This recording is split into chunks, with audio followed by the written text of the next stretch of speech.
Welcome to the InnovaBuzz podcast, where our job is to help you build visibility, professional credibility, and connection with your ideal client by putting the human at the centre of innovative marketing, so you can build and strengthen an engaging, enduring relationship with your ideal clients. I'm Jürgen Strauss from InnovaBuzz, and I'm honoured that you're here with me. If you haven't joined our wonderful marketing transformation community yet, go to innovabuzz.co and collect your free gift as well. Do subscribe to the show and also leave a review because it helps others find us. Let's get into today's masterclass on this InnovaBuzz podcast.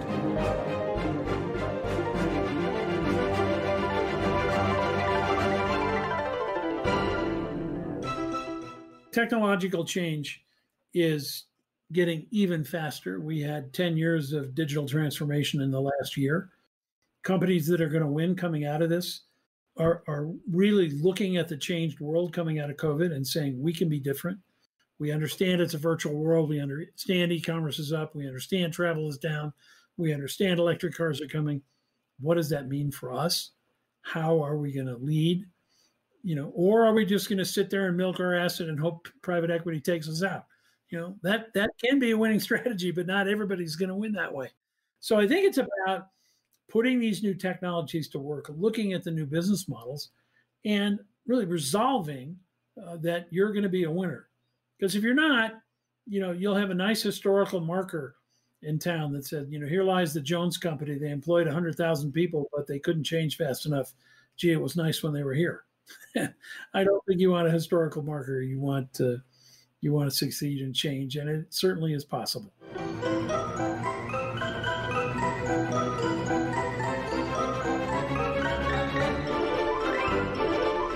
Welcome back. I hope your week's been awesome so far.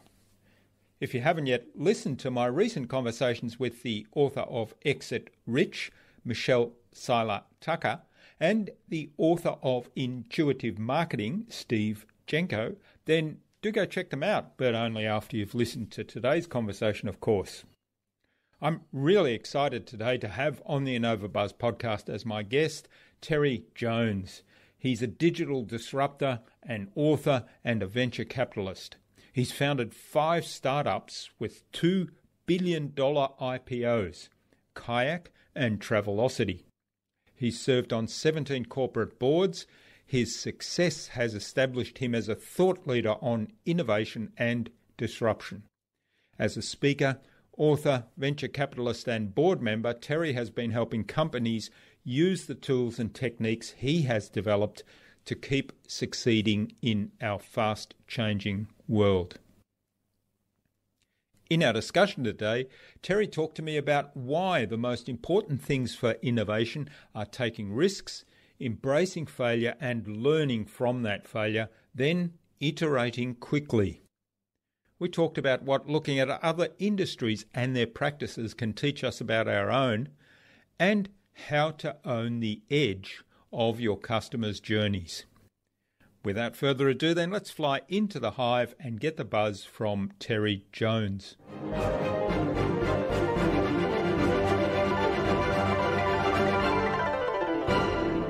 Hi, I'm your host, Jürgen Strauss from InnovaBuzz, and I'm really excited today to welcome to the InnovaBuzz podcast from Nevada in the USA, Terry Jones, who's the founder of Travelocity. He's the founding CEO of Kayak.com, and he's the author of On Innovation as well as Disruption Off. Welcome to the InnovaBuzz podcast, Terry. It's a real privilege to have you as my guest. Jürgen, it's great to be with you. Thanks for having me. I'm really looking forward to digging into the whole idea of innovation and disruption and how the two play out, particularly in today's environment. But before we get into some of that conversation, what is it that drives you and how does that shape what you do today, Terry? Well, people have asked me, I've had a fairly successful career, and how did that come about? And I think I credit my parents, my mom in particular, for making me curious. I'm just a curious guy. She made me a reader. early on, took me to the library. We read all kinds of books. My dad was in the advertising business, so we got 40 magazines at home. I read all of them, from Successful Farming to Popular Science. And I'm still really curious. So that really drives me, because I'm always, thinking about what's around the corner and what's next. And my dad was kind of a maker. He was an amateur radio operator, and we built radios together and stereos and go-karts and shacks and all kinds of things. And so between being curious and liking to make things, that's a good recipe to be an entrepreneur. Yeah, it certainly is. And the curiosity idea is something that, did you pull things apart because you were curious as to how they worked, or was it more around building it? Put them back together either. So, I did a bunch of that, and we had a giant train set in the basement, and then that space got turned into a big chemistry set, and then it became a print shop, and then it became a photo lab. And my brother ended up becoming a National Geographic photographer. I never was that good.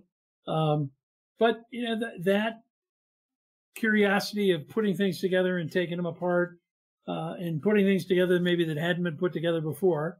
And in those days, we built lots of model airplanes and put plastic parts together. I enjoy assembling things and putting them together in new ways. Sounds fascinating. I used to take things apart all the time to see how they work, but I could never put them back together. So I usually just left them on my dad's desk in bits. All right. Well, let's talk then about how that all plays out in the space of disruption and innovation. Now, before we started recording, I was relating to my experience at ACFA when I first started, and regular listeners of this podcast will know all about that when I started, and I thought that was wonderful as a hobby photographer, and then digital photography came along. So that was my big experience of disruption, and how established corporates reacted in a way that was really slow moving and ultimately led to their demise, as we know from ACFA and Kodak, and to a lesser extent Fuji. I think they reinvented themselves. So how do you see that digital disruption playing out, and that slow response example of, in particular, that one? And there's lots of others that you talk about in your books. There are many, certainly, and Kodak is a great one, because they did invent the digital camera. They were first. That's right. But they never brought it to market. And the day they went bankrupt, Instagram raised $1 billion. So photography didn't go away. Kodak did. And very difficult balance for them. It's exceptionally hard to change an ongoing company and get your shareholders to understand those kind of changes. But, we've seen so much disruption, particularly during COVID. I'm writing a new speech, and it's based on the song from Hamilton, the great new play. Jefferson, one of our leaders here in the U.S., came back from being ambassador to France after 7 years, and the title of the song is "What Did I Miss?" Well, if you look back at COVID, what did you miss? Did you miss that General Motors announced the end of the internal combustion engine by 2035? That's a massive change. And the same week, Shell Oil announced peak oil. They're never going to pump as much as they pumped in 2019. And they're building 50,000 electric car chargers. And Tesla announced they're going to become an insurance company based on actual data, not actuarial data. So there are a lot of companies coming out of COVID who understand that you shouldn't let a crisis go to waste. But there are many more who are going to miss those signals. And I think the number one barrier in corporations to change is lack of risk. It kind of gets driven out. I've been the CEO of public companies, and you have to make the quarter. But there is no progress without failure, and there is no experimentation without risk. Elon Musk said in a recent letter to shareholders, it was Jeff Bezos. He said, you can't call it an experiment if you know the outcome.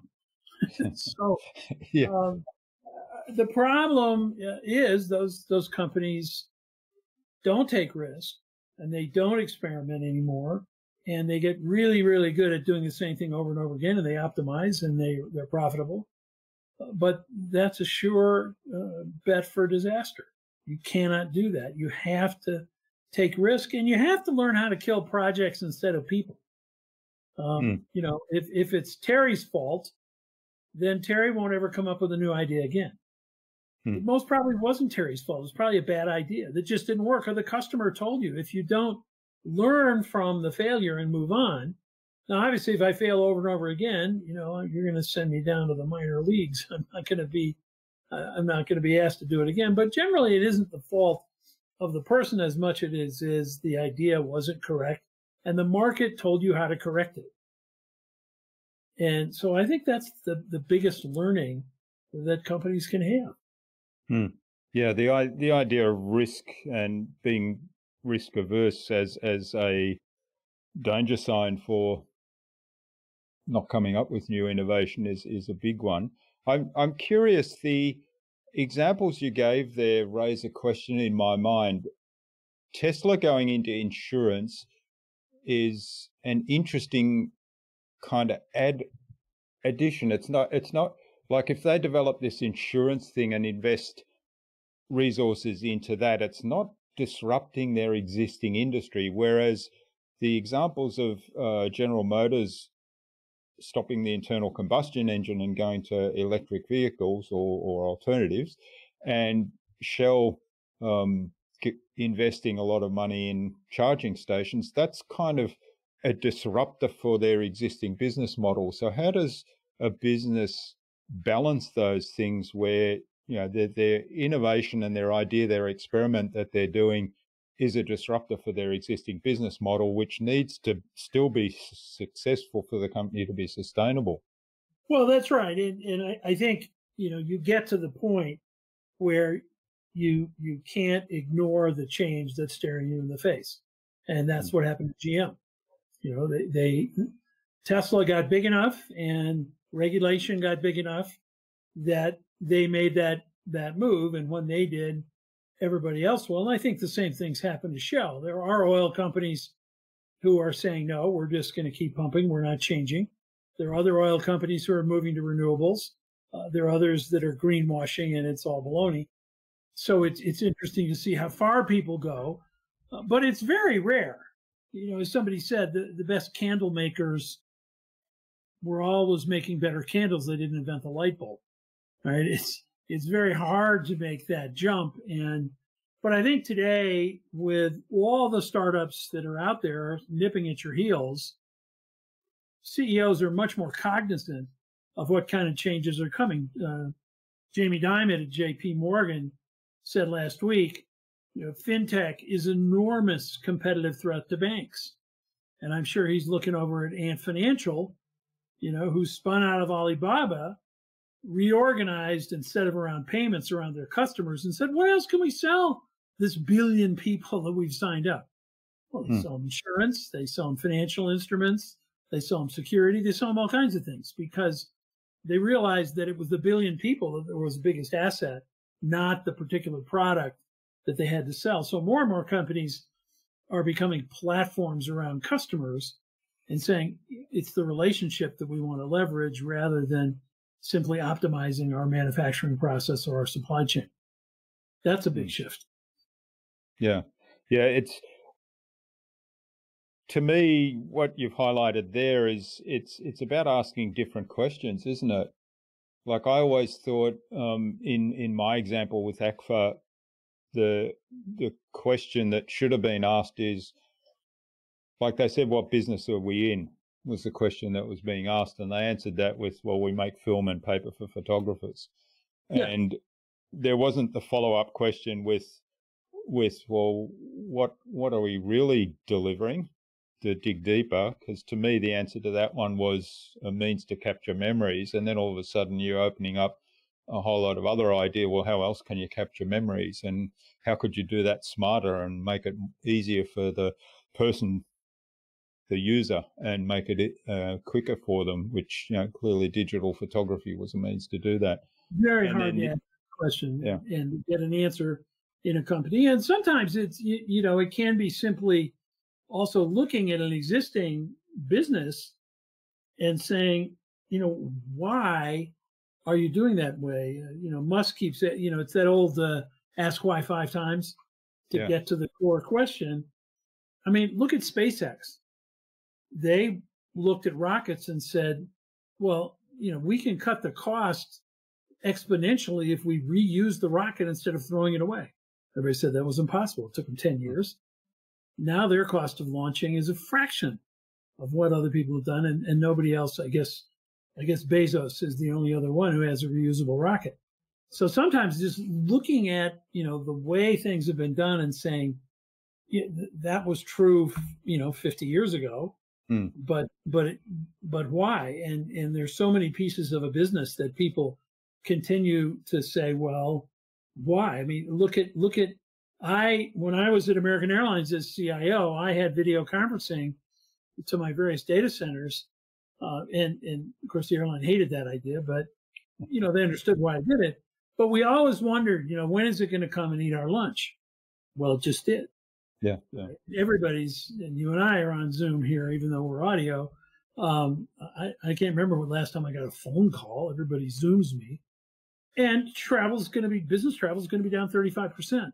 I met a guy who runs a massive former division of GE, a consulting company, and they're cutting their travel budget from 100 million to 50 million. We figured out how to do it. We're not going back. CFOs aren't going to let it go back. So sometimes, the external pressure, it comes and suddenly the technology catches up and there's a trigger, whether it was 9/11 in the United States that changed security forever, or COVID that has forced everybody to work from home worldwide, or punched telehealth up here. Telehealth was basically prohibited. It was 40% of visits last year. And we're all already hearing people say, oh, it was terrible and didn't work. Consumers loved it. So it's going to stay. That's the thing. I mean, Zoom's been around for quite a long time, and there's other technologies where you can have online meetings with people rather than travel in person. And it's something I've been using for a long time because, like you, I had an international career and we were using video conferencing technology to sort of save on travel costs way back when. The thing that COVID has done is it's forced people to use it that perhaps in the past have said, no, it's not really a substitute for in-person meetings. And now all of a sudden they say, oh, it's actually pretty good. We can cut back the in-person meetings. I mean, we'll have one in-person meeting instead of 10 a month, and the rest can be on Zoom. It's so hard to change opinion. I gave my first in-person speech in a year. I built a TV studio here in my office and did 47 virtual speeches last year and got really good at it. But I was down with a few hundred meeting planners, and we were talking about virtual meetings or hybrid meetings. So some in person, some virtual. And they said, oh, that's too hard. And our job is to put people together in a meeting in a beautiful place. And I said, look, as a corporate CEO, I wouldn't say that's your job at all. Your job is to get me the right outcome from my meeting, to motivate my people, to excite my customers, to introduce a new product. Now, if that happens to be in a great place, that's fine. But if I can cut the meeting cost in half by having half the world be virtual and get more people, which is what we saw with virtual meetings and conventions last year, what's wrong with you people? Sorry that it's hard. Do it. Get it done.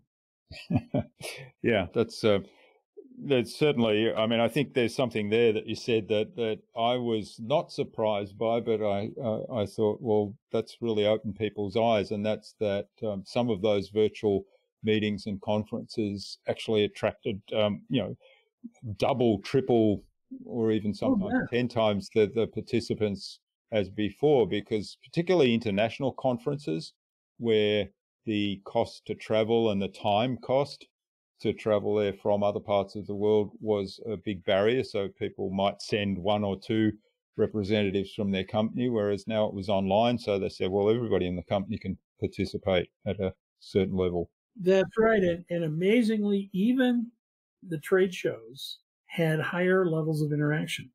So the virtual booth actually worked in many cases better than a physical booth. People were a little less hesitant to walk up. As soon as they tripped the electronic barrier, I got their email, and we started a conversation.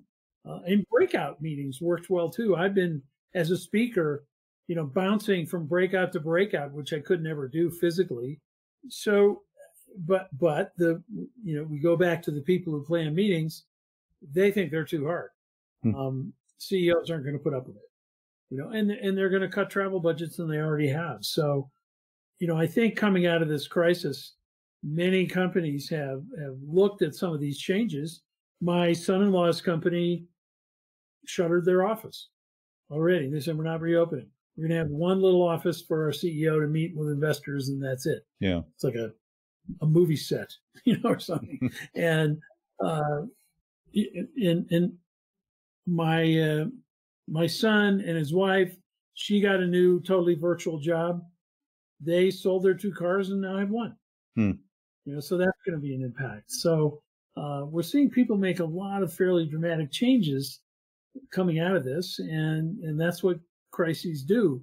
The hard part of teaching innovation and disruption is generally getting people to believe there is a burning platform. Yeah. There is a problem.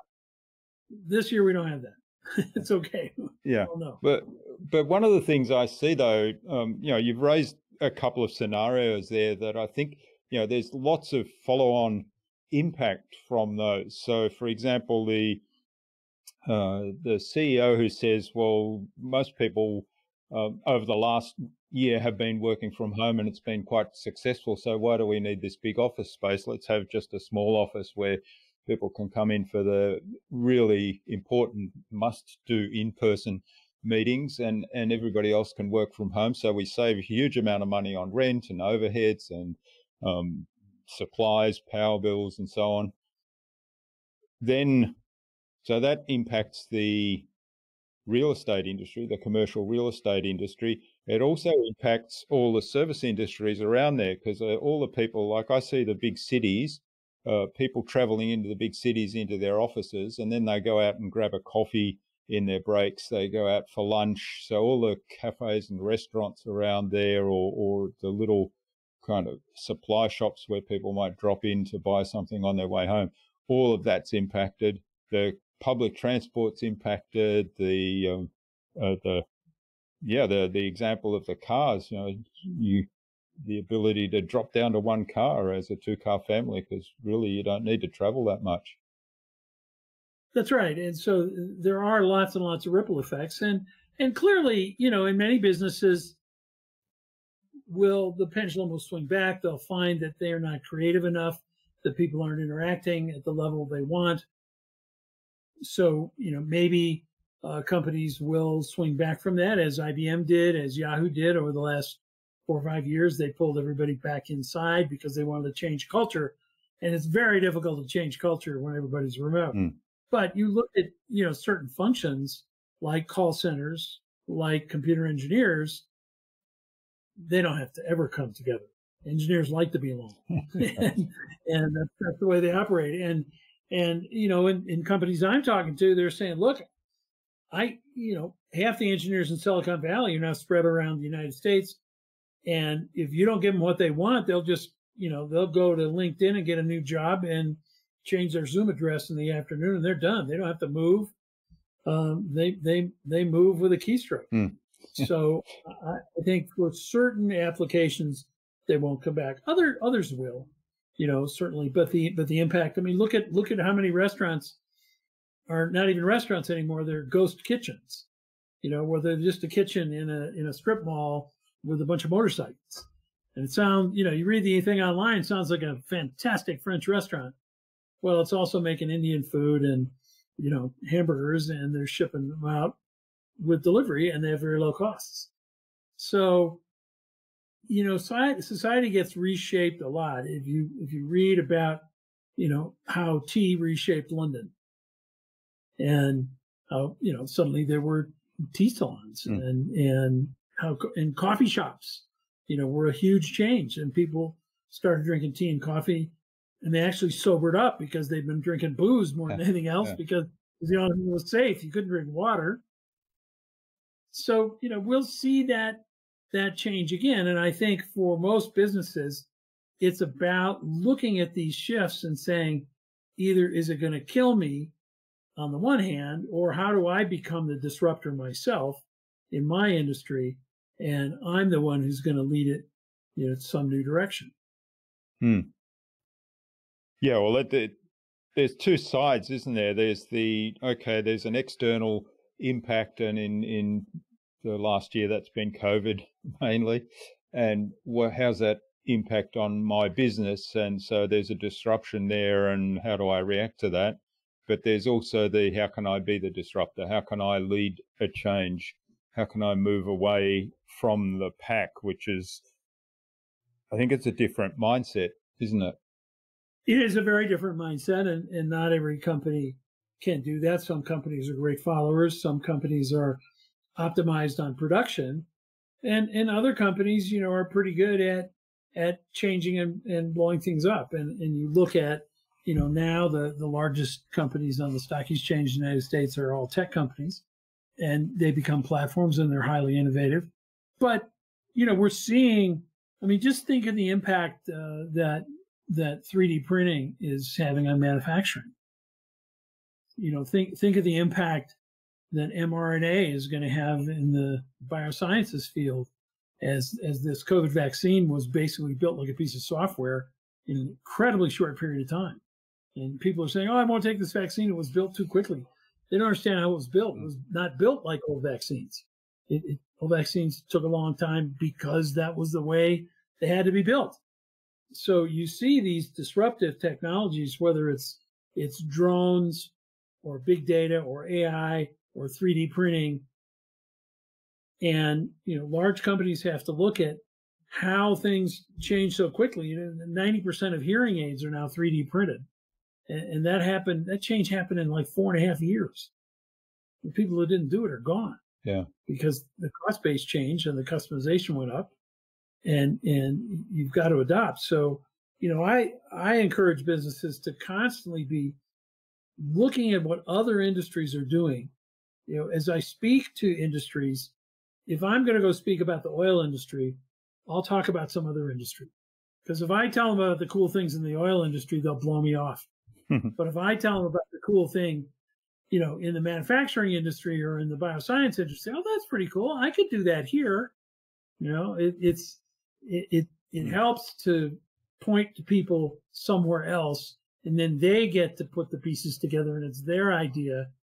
They're more likely to run with the ball. Yeah, it's a great way to do it, because as you say, if you come in as a non-oil industry expert to talk to them about the oil industry, whilst you might know a lot about that, I kind of say, well, we know that. It's connecting the dots, isn't it? It is, and that's a lot of innovation is simply connecting the dots. Look, the MRI really didn't have any new technology in it at all. They just assembled it in a new way. And Apple did not invent the cell phone or the MP3 player or the watch. They just made them a whole lot better. They come at it from the customer experience working back, not really from the technology going forward. They're an experience company, and there are a lot of experienced disruptors. You look at how Apple disrupted the music industry, and then how Apple got disrupted by Spotify, or how Dollar Shave Club disrupted Gillette. Who thought people would subscribe to razors? Those are experienced disruptors. So there are a lot of ways to disrupt. You can disrupt on the customer experience. You can disrupt because your base technology changed the cost. You can disrupt because you're simply faster than anyone else at doing things. There are a lot of ways to be good at it. The point is not to simply sit there and optimize what you're already doing, because you'll be Africa, right? Or you'll be Kodak. And you can't do that. And that takes, building a culture where you can make a mistake and you can fail, and failure is okay. And you move on from that failure and learn from it. Look, why do sports teams watch films of the previous match? Not to assess blame. They do it to ensure victory. They do it so they won't make that mistake again. They want to make new mistakes, right? And that's what's so critical, is to find the right culture and the right people who are glass half full, and people who, want to reach higher. And if you can build teams of those people, then you move ahead. Yeah. It's learning from mistakes as opposed to avoiding mistakes, isn't it? Yeah, keeping your head down. And why should I take a chance? I might get a 5% raise, but if I screw up, I'll get fired for sure. Well, I spent one time a whole day with a big insurance company and their senior people talking about innovation. They were all excited, ready to go. And the chairman came in and said, well, this is all good, but I only want you to innovate about this one thing. That was his thing. Yeah. Air just went out of the room. I mean, because, what could Bob in accounting do? Nothing. He was stuck. So you have to let the culture flourish. All right. Let's come back and talk some more about the impact of the pandemic and some of the changes that companies have made that are going to have impact for them in the long run, and perhaps wider ranging impacts that we need to be aware of. Give us some examples there. Well, we talked about some of them, but look at traditional companies who are taking risks. Mass Mutual is a 150-year-old insurance company here in the U.S. They just bought $100 million of Bitcoin. And that was shocking to me. That says that something's really happening there. The delivery industry is now rapidly adopting drones in the United States because they've finally been legalized.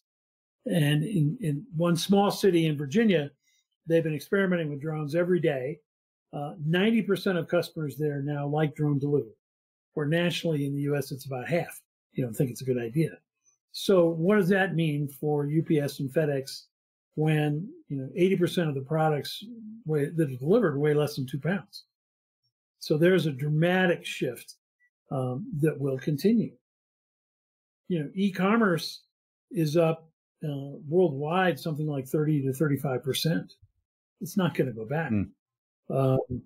We look, and you tell me what happened in Australia, but in the U.S., Instacart, who's delivering food, hired 300,000 workers in 2 months. They're hiring 100,000 more. And people have gotten used to having great meals at home rather than going out. Now, everybody wants to go out, and they will, but will they go out as often? Yeah. My assistant was coming back from a trip to Mexico and ordered groceries online for the first time. And they arrived at her house when she did, and it cost her $5. And she said, well, that was a lot easier than going shopping. So, a lot of the companies in particularly in B2B and in other industries that hadn't gotten around to e-commerce, they have to now. They're being forced to consider that. And it's hard for them. But they're doing it, Yeah, it's interesting. The move of the insurance company into Bitcoin, I'm fascinated by that, and I'm sort of still not really understanding completely the whole implications of Bitcoin, and a lot of people look at it and say, oh, it's a risky investment, and they think of it as but they think of it as another currency, a kind of a virtual currency. Is there more behind it? Is it the technology that's important rather than Bitcoin itself? Well, they're two different things, really. So I think, look, insurance companies, at least in the United States, are huge investment vehicles, and they invest in a wide range of things, from even a venture capital to very stable investments. So I think for Mass Mutual, it's just said, hey, we think we can make money here. We're smart investors. We're going to invest at the right time. Because Bitcoin isn't a currency, it's gambling. It is not a sovereign-backed currency that has a stable price. It's bid up and down by everybody who bids on it. And same thing with Ethereum. So, is it different than bidding on corn futures? Not to me. I think it's just a way to gamble and to, with very high risk, see if you can make a bunch of money. But it's not, yes, you can spend it, but you can kind of spend corn futures too. You buy and sell them. I think that the blockchain is a very interesting technology. It's exceedingly hard to implement because it's sort of like a religion. Everybody has to believe in exactly the same part of that religion in order to implement it, because all the suppliers in a supply chain, along that supply chain have to be there. So Walmart is able to, they're so big, they're able to say, around this part of supply chain, around fish, everybody has to be on blockchain and you can't sell those. Well, that gets it done. Hmm. Or Maersk, the shipping company who wanted to use it, realized they couldn't really pull that off. So they kind of spun that off to IBM and put together an industry consortium around blockchain. I had 3 conversations today with companies in the blockchain field, many of them around the issue of vaccine certification, saying, that's a very good place to put your vaccine certificate in a blockchain. It's safe and secure. It's immutable, can't be changed. And you can access something that says Terry gets a green check. So there are places where I think blockchain will make a lot of sense. It's just a tough technology to implement because you have to get so many people to believe in the same God. That's always hard. Yeah, that's right. So the other one you talk quite a lot about is the Internet of Things, and I guess it's a little bit a tangent off blockchain, but tell us a little bit about some of the exciting developments that you've spoken about in the past and that you describe in the book there, because I think there's Well, I think we're all interacting with IoT devices every day. I have, I think, 30 in my house. You probably do too, more than you think you do. And industrially, they're moving very, very fast, particularly in conjunction with 5G. So one of the companies I work for, I'm on the board of, is Boingo. We do a lot of Wi-Fi and cellular connectivity in the United States, in military bases, in housing developments, and stadiums. But now lots of corporations are coming to us and saying, we want private 5G networks in our factories to connect to our machines that are driven by the Internet of Things, because 5G has low latency, so it can very quickly, move a valve or turn a process on and off, and it dramatically reduces costs. Or, we're putting sensors on our pipelines so we know what's happening. We're reducing the cost of inspection. Or we have sensors that are detecting wear and tear on our machines, so we're doing, maintenance before the fact so that we don't have any failures. And part of the whole thinking about IoT that I talk about is a concept called owning the edge. Because the customer is now at the edge. The edge is either the pane of glass that they're talking to on their phone, or it could be an IoT device. So Honeywell, for example, has sold sensors for many, many years, and the sensor would turn the red light on, and you had to figure out, well, what does the red light mean? It means the compressor went down in section 4.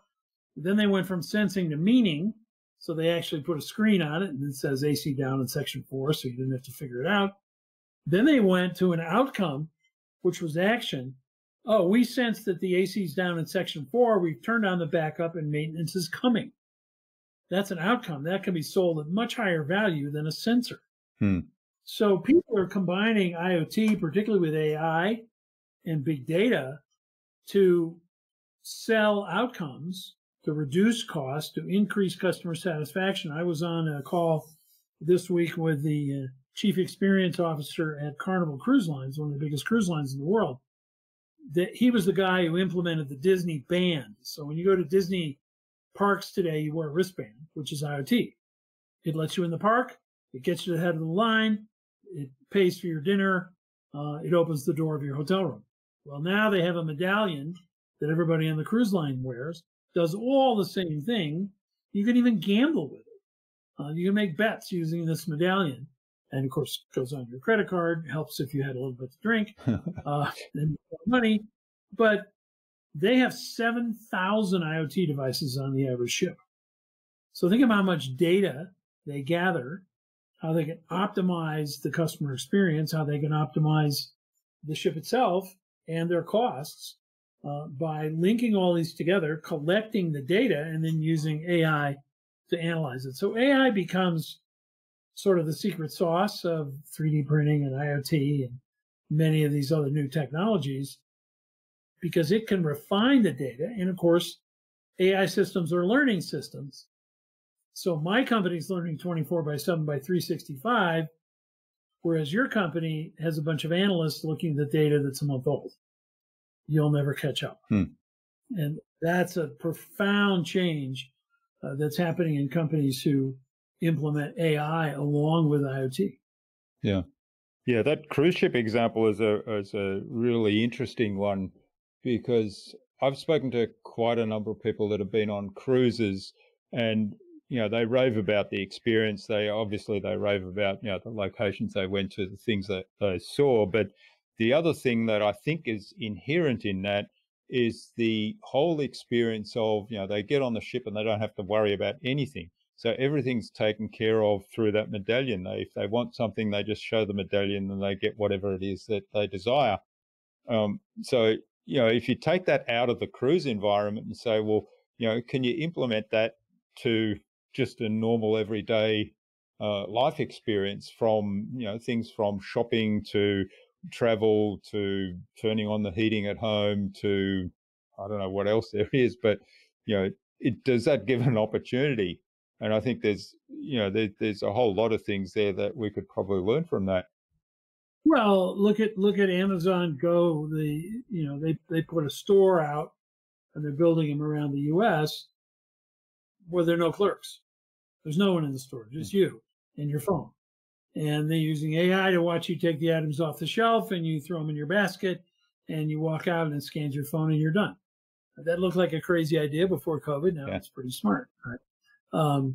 And we're getting contactless payment wherever we go.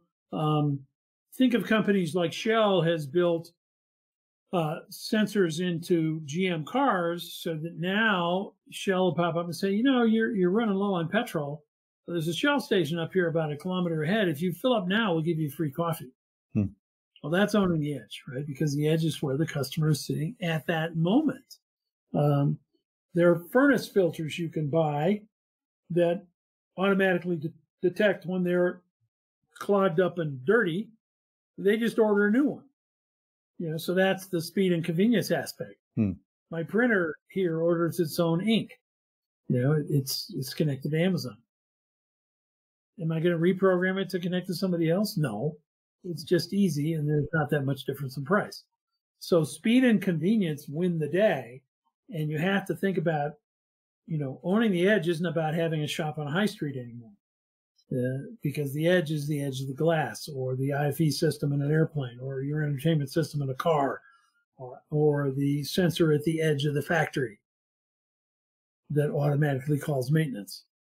GE is selling airplane engines by the hour now, because they get so much reliability information from the engine. They said, well, do you want 95% of the time? Do you want 98? Okay, we'll guarantee it. Just pay by the hour. They're selling diesel railroad engines the same way. So the other thing that's coming out of all these new technologies that I talk about in Disruption Off, because the first part of the book is about technology, and that's mainly to scare the heck out of you. It's coming. But there's also a large section on new business models. So whether it's subscriptions or outcomes or platforms, people are combining these technologies with new business models to also turn the tables on the competition. Think of Tesla in the insurance business. They get so much data. They have 10 billion miles of learning from their cars. So they understand driver behavior in a way a traditional insurance company cannot. And they can also put the feedback loop in to say, well, if you insure with us, we figured out how to fix our own car cheaper than anybody else could fix it because we built it, right?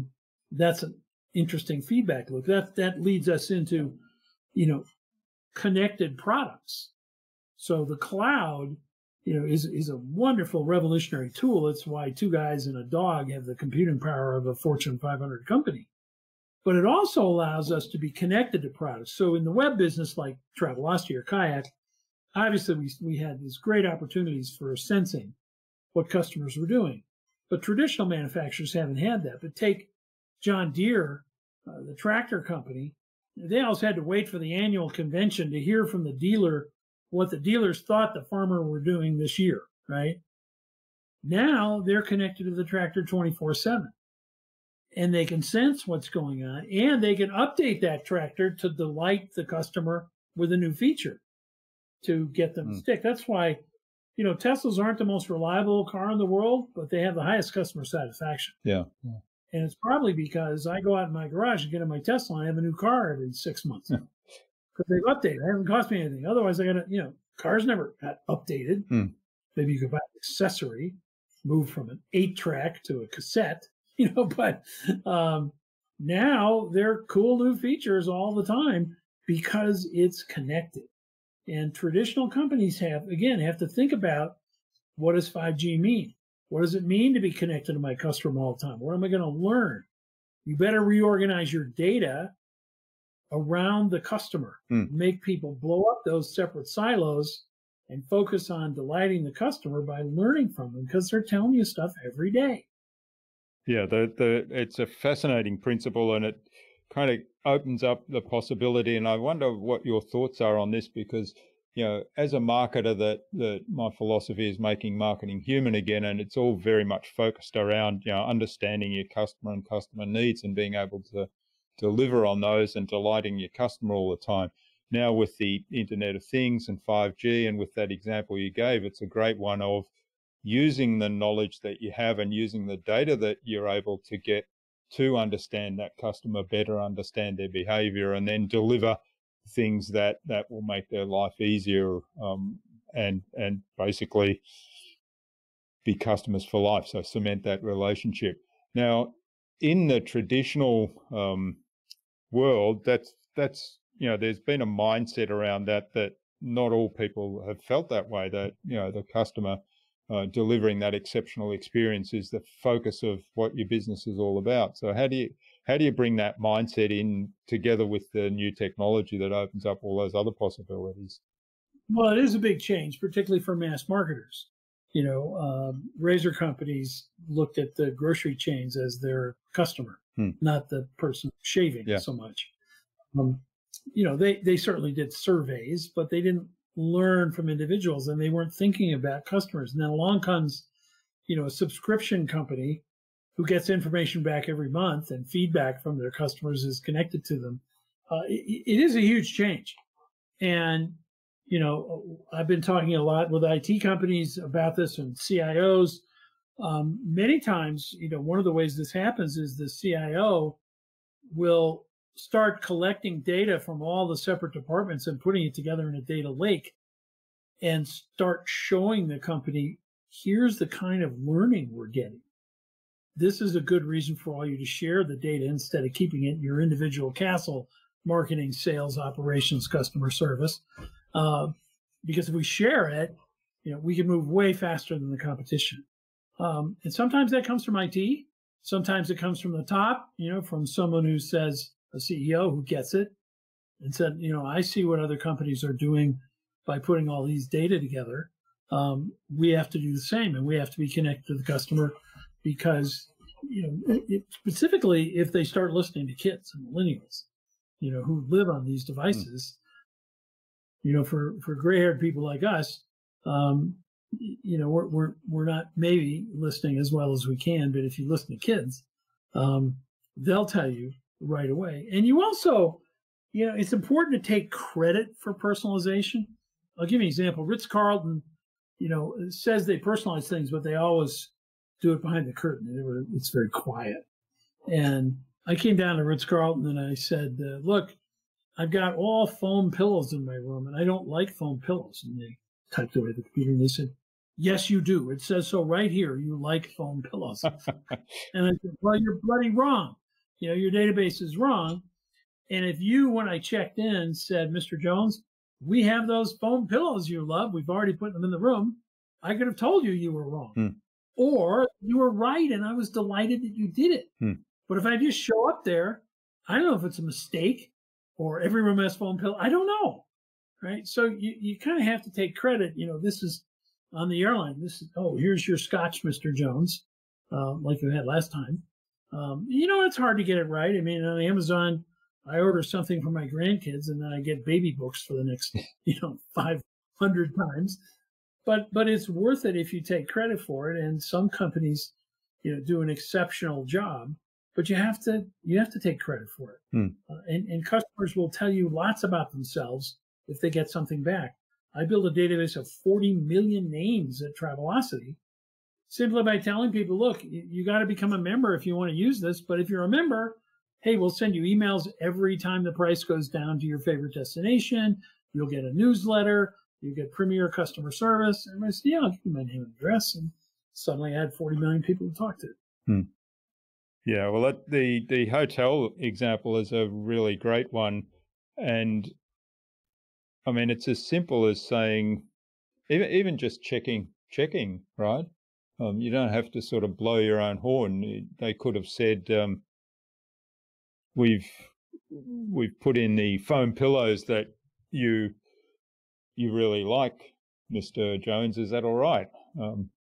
Yeah, that's it. I would have been. Yeah. No, it's awful. Oh, that was wonderful of you. Yeah. Thank you so much. It's not only doing it, but it's letting people know you did it, because sometimes it can be too subtle. I just think it's a mistake. Yeah. We're used to it online with online preferences and advertising. And I mean, I had one yesterday where I'm looking at, I have to replace the air conditioning at my summer home, and I'm reading articles about air conditioning. And then I got an email from Home Depot about new air conditioners. And that was a leap I hadn't seen before. Certainly I'd seen the retargeting ads that follow me around, but that article knew me, found me. I didn't put my name in, cookied me somehow, but sold that to Home Depot, who linked it with an email. So actually that was fine. I don't object to that. And, I'm one of those people who realizes there is no privacy, so get over it. Yeah. Well, in that example, and I've had examples like that where I've been looking at something. I had one where I was actually looking at the latest Samsung phones a while back in store. I'd gone into the store, and when I got home, I had a bunch of emails highlighting the new app from different suppliers. And I thought, that's interesting. But, to me, that's kind of a convenience thing. If I'm seriously interested in something, whether it's phone or air conditioner, and I've been doing some research, and then people pop up to say, we've got this one and it's on special right now, or they sell me the benefits of it, that's okay. I'm okay with that. Yeah, exactly. So you don't want it to be too creepy. But, one of the other big revolutionary technologies coming, of course, is voice recognition. And we see that with whether we have an Echo or a Google Home in our house. But my last company was an AI company. And if you book on a travel site today, it's going to say, where do you want to go and when? But really, you're thinking, I want to go to an island and play golf, and my wife wants a great spa. But you can't say that. So we built a product that actually allowed you to ask those questions. And we found the conversion went way up. Many more people were buying if they could ask those open-ended questions. And when the hotel showed up, we didn't show them a picture of the lobby. We showed them a picture of the golf course. Yeah. And a review of the spa, because that's what they asked for. And so systems have to get better at listening, and particularly voice allows us to do that. So we're going to see tremendous innovation in user interface, both in industry and in consumers.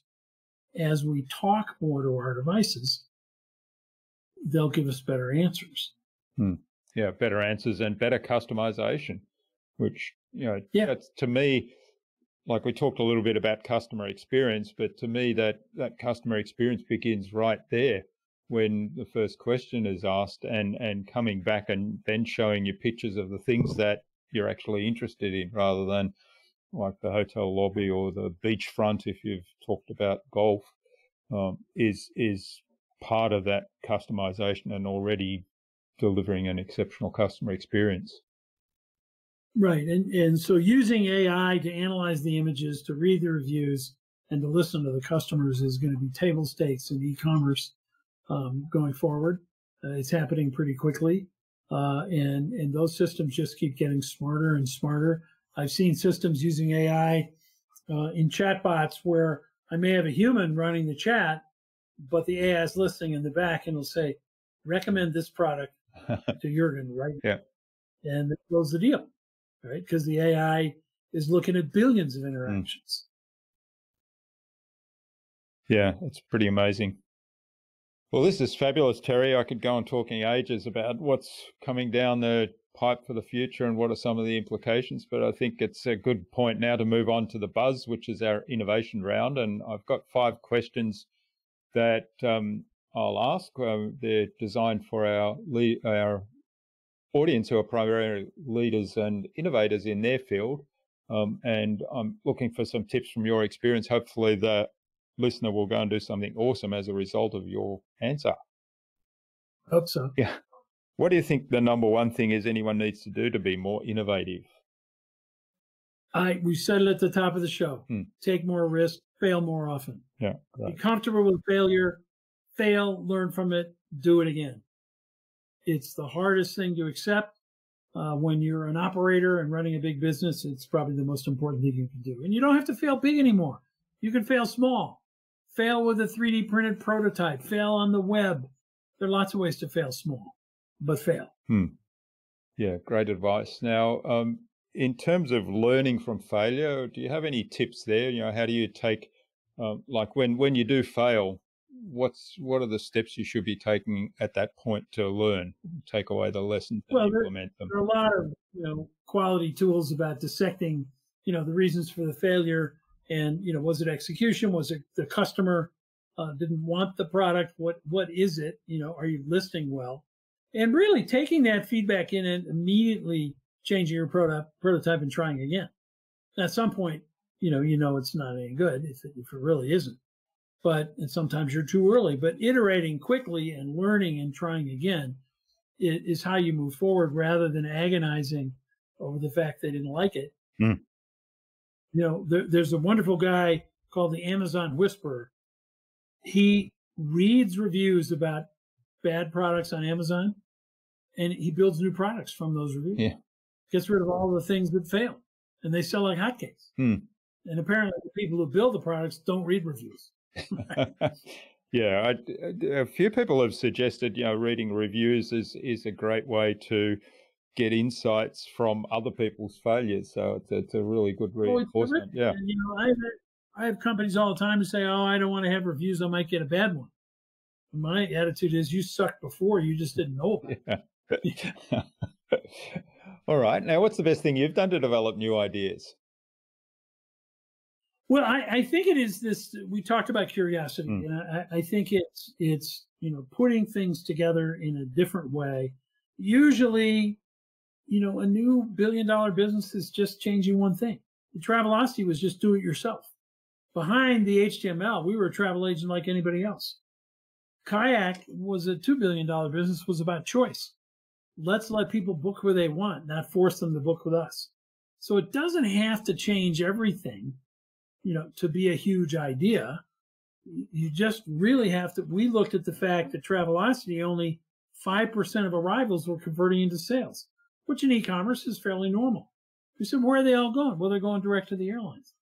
Why don't we build a comparison site that lets them do that? Boom, $2 billion idea. So look at customer dissatisfaction, and maybe it only needs a tweak. You don't have to invent space travel. Yeah, I love that. And it's a great example. All right. Now, do you have a favorite resource you use most often?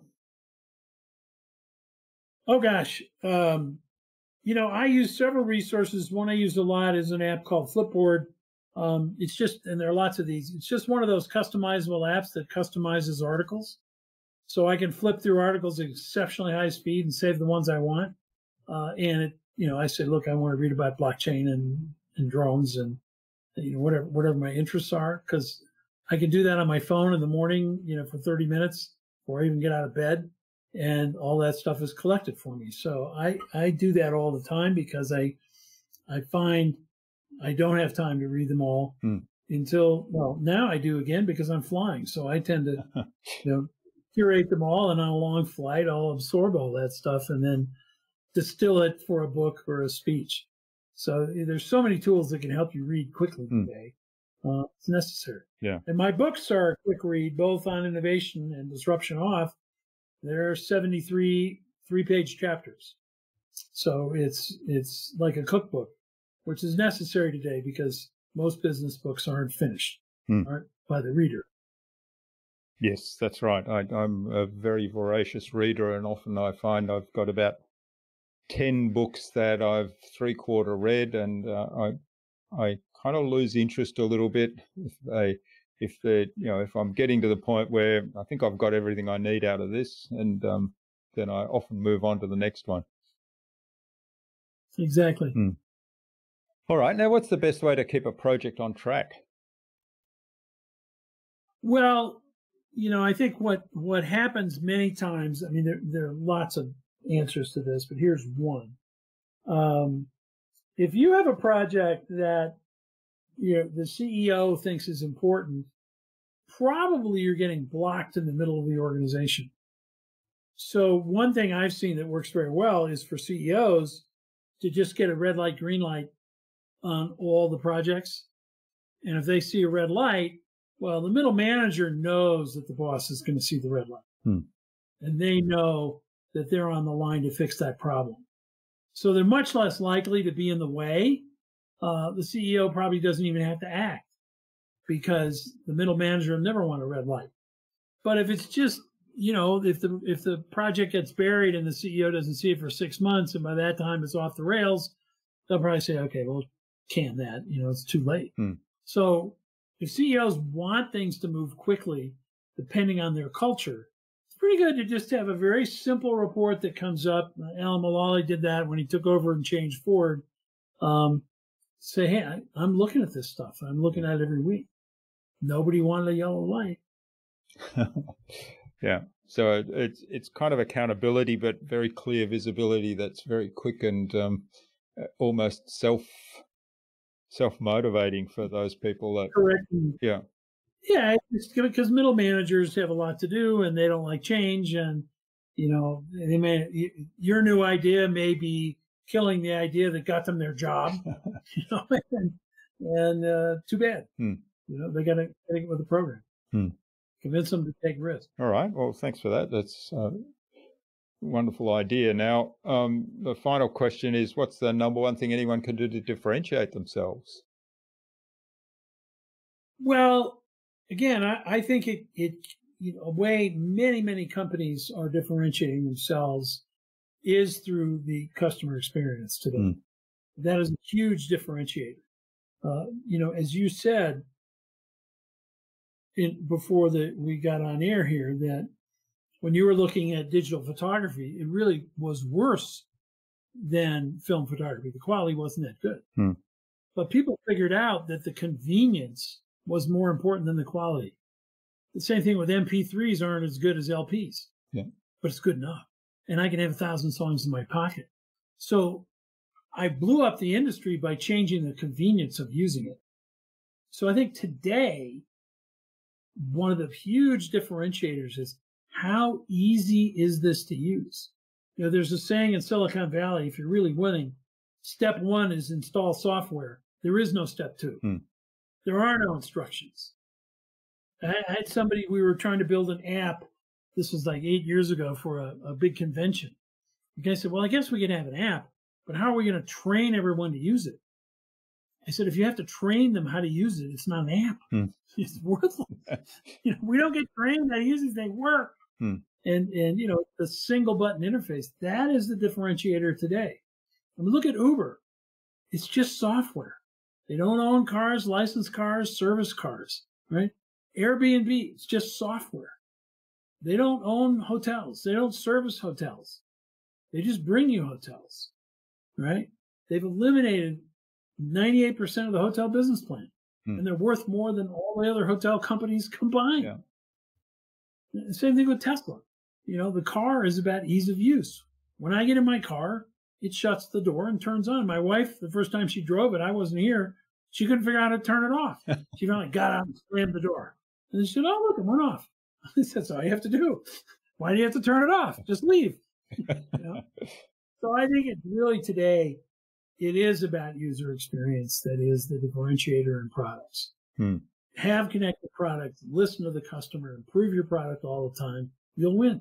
Yeah, that's great advice. And I often, every time I have a really bad user experience, it amazes me that the people in that company haven't gone through that experience themselves of using their own product and realizing that it really sucks. Eat your own dog food. Yeah. Exactly. Okay, well, thanks, Terry. This has been fabulous. Now, where can people find out more about you, get a hold of copies of your books, and maybe even reach out and say thanks for what you've shared today? Well, the books are available on Amazon. They're in paperback, they're in Kindle format, and they're in audio. I read both of them. So just about any way you want them. My website is tbjones.com. T as in Terry, B as in Brian Jones. It's hard to get a Jones URL. So that's tbjones.com. Don't go to Monty Python. They own some of the Jones URL. And you'll find lots of information about me, many videos of my talks. I'm a public speaker. I've been to Australia many times. I speak worldwide on disruption and innovation with real world examples and lessons you can take home. And I'm available virtually from my studio. So happy to be a speaker. Take a look at those videos. You'll learn a lot about the way I think, and hopefully you'll buy a book, and maybe I can come and speak for your organization. I'd love to do it in person, but virtual works. Yeah. All right. Well, thanks, Terry. And we'll share all those links in the show notes so people can click straight through. So do you have some parting advice for our listener today as we wrap this up?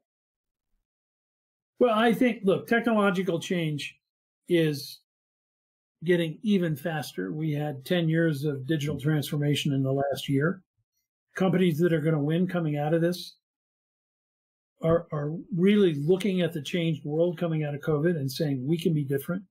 We understand it's a virtual world. We understand e-commerce is up. We understand travel is down. We understand electric cars are coming. What does that mean for us? How are we going to lead? Or are we just going to sit there and milk our asset and hope private equity takes us out? That can be a winning strategy, but not everybody's going to win that way. Yeah. So I think it's about putting these new technologies to work, looking at the new business models, and really resolving that you're going to be a winner. Because if you're not, you'll have a nice historical marker in town that said, here lies the Jones Company. They employed 100,000 people, but they couldn't change fast enough.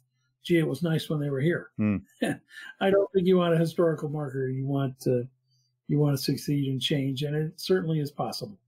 Yeah, that's great advice. And what fascinates me is it's always technology. Ever since the Industrial Revolution started, technology has been evolving fast, and every time you look at it, it's evolving faster. I mean, it's almost exponential, because the more technology we have, the next generation of technology evolves even faster, because you've got this technology that's enabling that evolution. That's right. And but we're learning fast too. Yeah. We just have to learn faster than our AIs. Wonderful. All right. Finally, well, Terry. Thanks for having me, Jürgen. Appreciate it. Yeah. Finally, who else should I get on the podcast and why? Well, I'd suggest my brother, DeWitt Jones. He's a National Geographic photographer, nominated for 2 Academy Awards for his movies. Author, he's written probably a dozen books, many of them photography books, of course, coffee table books, but a lot of more philosophical books about nature and creativity. And he's been a worldwide lecturer on creativity for the last 25 years, lives on the island of Molokai in Hawaii. I'm going out there to see him in a couple of weeks. A fascinating guest, and given your background in film, I think you'd really enjoy it. All right. Well, we'll get an introduction to DeWitt from you, and hopefully we can get him on the show as well. Okay. Thanks very much. Thanks, Terry. I really appreciate the time you spent with us today and talking to us about all things disruption and innovation, and particularly how we can position our businesses and take advantage of the opportunities that all the advances in technology provide us, and react to the situation that we're in coming out of this COVID pandemic, which hopefully is starting to be on the downhill back to some semblance of not having to worry about COVID, let's say. Well, thanks very much. Bye.